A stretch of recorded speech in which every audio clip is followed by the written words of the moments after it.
Now for global business updates, Rotus Oddiri with a new hairstyle. Rotus Oddiri.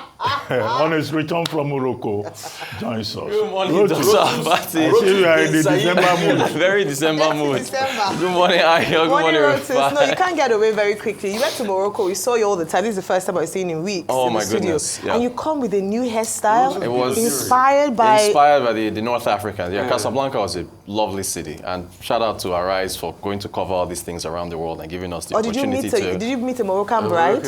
Not quite, but Was this you the know, condition? we're working on it. Don't working worry. on it. Can we start business? You got numbers?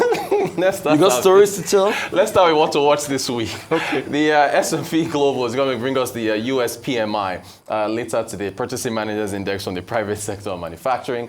Tuesday, we're going to get US November retail sales. Wednesday, of course, central banks are going to dominate this week. You've got, what's his name? Jerome Powell and Kazuo Ueda, the central bank governors of the US and Japan. We get their decision on Wednesday. We're expecting a rate cut for the US, possibly a hold or maybe a hike for Japan. Thursday, two more central banks. You've got the Bank of England, Mr. Andrew Bailey there. And then the first female central bank governor, she's been in charge in Mexico, the Banco de Mexico governor, Mr. Rodriguez Caje. She's going to be making a decision on Thursday. Friday, we get, Dr. Abati talks about this index a lot, the US November Core PC, Personal Consumption Expenditure Index, and also the LPR, loan prime rates from China, the 1 year and the 5 year. We'll get that decision on Friday. So a whole lot to expect this week.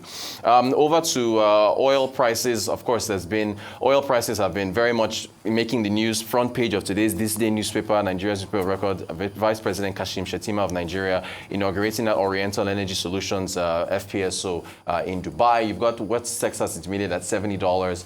Brent crude 74.14. Natural gas is down. I think the Energy Information Administration is going to release U.S. inventories later on this week. So we get that maybe, I think, Wednesday or Thursday. So lots of oil and gas to discuss this week. Asian markets, we had that, Bitcoin, excuse me. Bitcoin, 105 now. It continues to climb. But President Trump was at the New York Stock Exchange, I think it was on Thursday last week, talking about how he's going to make crypto great and blah, blah, blah. In fact, I had to come up with a new acronym because the price keeps changing. So OLTH is over the last 24 hours. So I don't know what he's going to do again. He hit 105, fell down to 103. He hit 106. 106, it came back again, so it's not back up. So it keeps climbing. So we'll see how Bitcoin is doing. Asia markets, as you know, President Yoon of South Korea was impeached over the weekend. Things are still weighing on the Korean market there. Kospi is down this morning. Shanghai Composite Index, we'll go over some data from China. Industrial numbers, retail sales not doing too well. Hang Seng down. Nikkei 225 in Japan down as well. So the data dump from China, retail sales came in under what the markets were expecting. Year on year, if you look at retail sales for China, 3.8%, slowing down from 4.8 in October. I think the markets were expecting them to be a tad higher. Also, the industrial production in China, that also beats expectations. I think we have this is our retail sales. Yeah, these are retail sales. So 3% year on year, but under the forecast of 4.6%, also slowing from 4.8. So the average Chinese person not spending as much as the year comes to an end. The industrial figures, that did beat expectations from China. So 5.4% in November, ahead of 5.3 in the forecast. October was 5.3 as well. But particularly, we've talked about this a lot, the property sector in China. Okay, so I guess we don't have the investments. When you talk about the real estate investments in China, down by, I think the figures, here we go, 10.4% year on year. January through October was down by 10.3%. So that continues to be a drag. Coming to London, we're talking about off air before we came on. So Canal Plus is going to be listing on the London Stock Exchange. Now, Vivendi, of course, owned by the French billionaire, is spinning off its subsidiaries. So Havas Group, which is in advertising, I think they're going to list over in Amsterdam, if I have that correct, or Paris. Hachette, the publishing company, that will list in Amsterdam. Canal Plus will list in London today. Yeah, exactly. And they are said to come about a valuation of anywhere from $3 billion to $6 billion. Rachel Reeves was talking them up. She says that, I think we have a quote from Rachel Reeves, Chancellor of the Exchequer, saying that the Canal Plus listing, she's delighted by it. It's a leading international media company chosen in the UK. Their decision is a vote of confidence in the UK's capital markets, the stability we're delivering, and our plan for change. However, it should be said that the UK's, the London Stock Exchange has really suffered this year. They've had 88 delistings. The market value of those 88 companies as at Friday is about £280 billion. Only 18 of companies are taking their place. It's one of the biggest outflows we've seen since 2009. Most of them are going to New York because they are looking for bigger valuations in New York. The market is more liquid, more depth. And even though they've tried and reform things, it's still a bit of a challenge for them.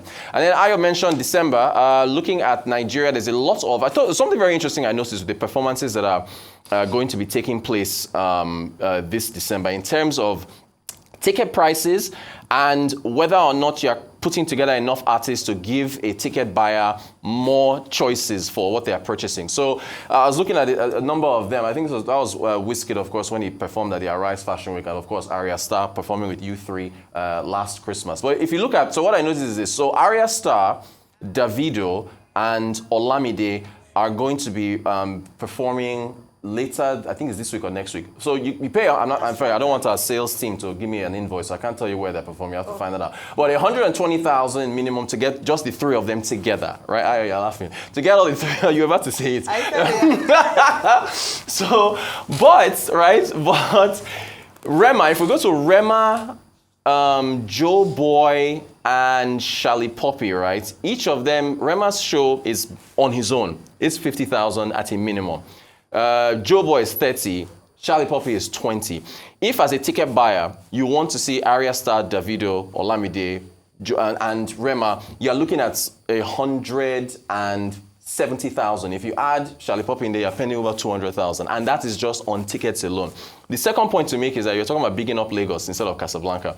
All these stars are performing here. Lagos is still far and away the center that attracts. One state out of 36 that attracts all this entertainment. The other states. Abuja gets a bit. Yeah, but there's no any main performances in Abuja this December. No, all these guys are coming here. So that is our update. And what you've just talked about is an economy these artists bring to Nigeria. Right. And especially the December period. Look at that, you've talked about Davido. What about the many other side shows of the artists that are not as big? And right, there are a lot of that? What about the gospel shows, the carols, the praise jams of this world, the experience of this world? Goodness me. All Lagos. All Lagos. Yeah. And you can see that influence that comes into Lagos. That shows you something about tourism. That shows you about investing in the entertainment sector. And going over to what you're saying as regards Vivendi, a listing in the UK, it just shows that Vincent Bolloré, because the man in charge of all this company, forget his son Yannick Bolloré, it is Vincent Bolloré that is in charge of all this company. And if you know Vincent is also in shipping. Yeah. Vincent is your popular Bolloré group. This is his media arm. Listing across, spreading his equity all across. He's already taken up over the African market. Yeah, Canal Plus heavily invested in DSTV. I think they're buying they're bidding for multi-choice, right. In the Francophone speaking Africa, Canal Plus leads.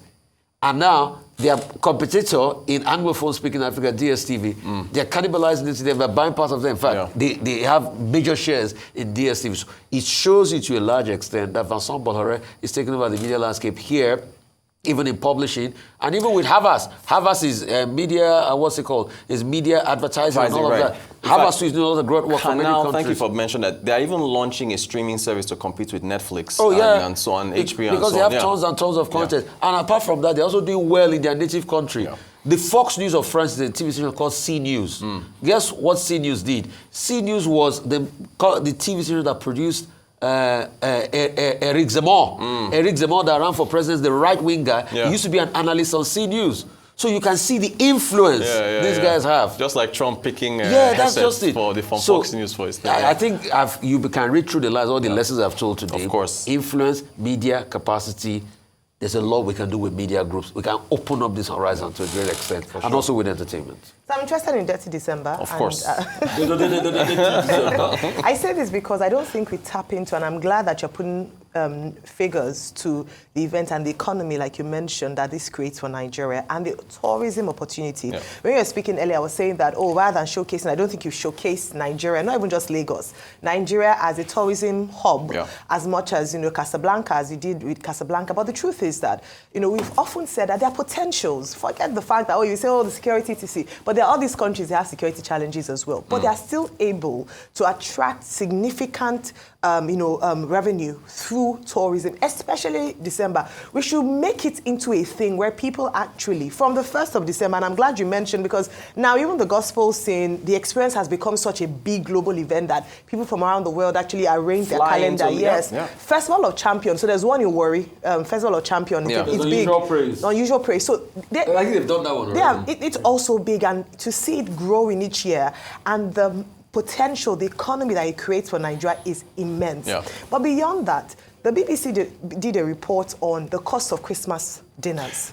In fact, sorry, Abby Owolawe, I should actually point this out. Our business correspondent, yes, she has a report on that, yes. It's important because they were able to draw the difference between how much Christmas dinners cost last year to what they cost. It's a big deal in the UK. Christmas dinners, the turkey, your stuffings, pigs in blankets, and they actually did a quick analysis looking at supermarket prices. It would be great to also see the difference. I think it would be shocking for us in Nigeria. The difference, because Rufai and I were talking off air just before we came on air about how the cost of just everything, petrol, so cars have reduced on the street, food, people going to the market, and so dinner or Christmas lunch is going to look a bit different this year. In fact, shout out to SPM Intelligence. They have a jollof index, so so we need to measure these things, and then also measure these things to see just how well we do in December. But very importantly, that a lot of economy comes. It's not just for the shows, hospitality, the hotels, the vendors, food, restaurants that benefit at this time, and to see how different states can actually take advantage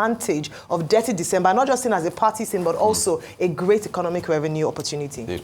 Okay, I dealt with the issue of December, Detty December yesterday at length on this day live. So Dr. Batika, do your Detty December. 4 p.m. Sundays. Myself, and you mentioned Abi Owolawe's report. There's also a report by Kingsley Oyekwelu, which was played on the program yesterday. So it's the theme of the month. Let me talk quickly about the rate decisions that you were talking about. Wednesday, we expect the Federal Reserve rate-setting meeting to give us this report. The expectation is that it will be about 25%, a quarter rate cut, according to a survey of about 600 economists that were surveyed by University of Chicago, Booth School, of Business, and they say that the reason why the Federal Reserve will have to be careful is because of the effect of Donald Trump talking about universal tariffs, rate cuts, and the effect, the trade war that may start. So the fear is that inflation may go up early next year. So to that effect, what we're expecting is a 25 percentage point, rate cut. The other thing that is important in the U.S. this week is the Personal Consumption Expenditure Index, which will come out on Friday. And that's the preferred measurement, by the Federal Reserve. You talked about Bank of England.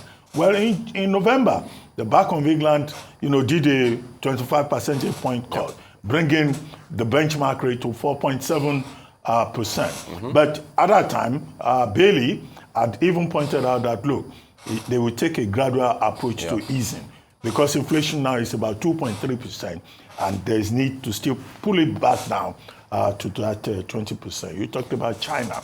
The National Bureau of Statistics released its data today about all those things you've quoted, about production, about retail sales, and all of that. Don't let me repeat all of that. But the thing to note is that the stimulus measures that have been introduced by China over the past few months are not doing so well. Exactly. So the fear now is that consumption has also not gone up.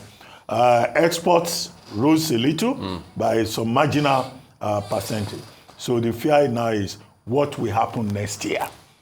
the second largest economy in the world, with a flagging economy. Yeah. What will be the implications for Trump the world? coming in. But new measures, fiscal policies have been proposed, but we won't know the details until the first annual legislative session of the People's Government of China, until they meet in March. Yes, sir. Yes, sir. Now, Bitcoin, you talked about Bitcoin. Yeah, it's over $106,000 now. Well, on Thursday, the Trump that you referred to, he said, in fact, he's going to create a strategic reserve for cryptocurrency, almost like the national oil reserve. Yeah. Well, and we've been told that Trump presidency will be the golden age of cryptocurrency. Yeah, it's very possible. Will that happen? Yeah. Will that not happen? It remains to be seen. Exactly. When he assumes thereafter office on January 20, 2025. South Korea, the president was finally impeached on Saturday by 204 members of the parliament. Previously, it was not possible, but now his own party members did not boycott that removal. We've seen the effect in the market. The market now is moving up. The high cap KOSPI, rose over the weekend. The KOSDAQ, the lower cap KOSDAQ, also rose by 0.7%. Again, the basic point we make on this table about the connection between politics and economics. And there's an acting president who now says no. He's reassuring investors that things will be fine. But the Constitutional Court will still have to take a decision on the future of President Yoon. And, will he survive? Will he not survive? That's the question there. But we see how these markets, rate decisions, how they occur. Thank you very much, Rotus. Thank you. See you all tomorrow.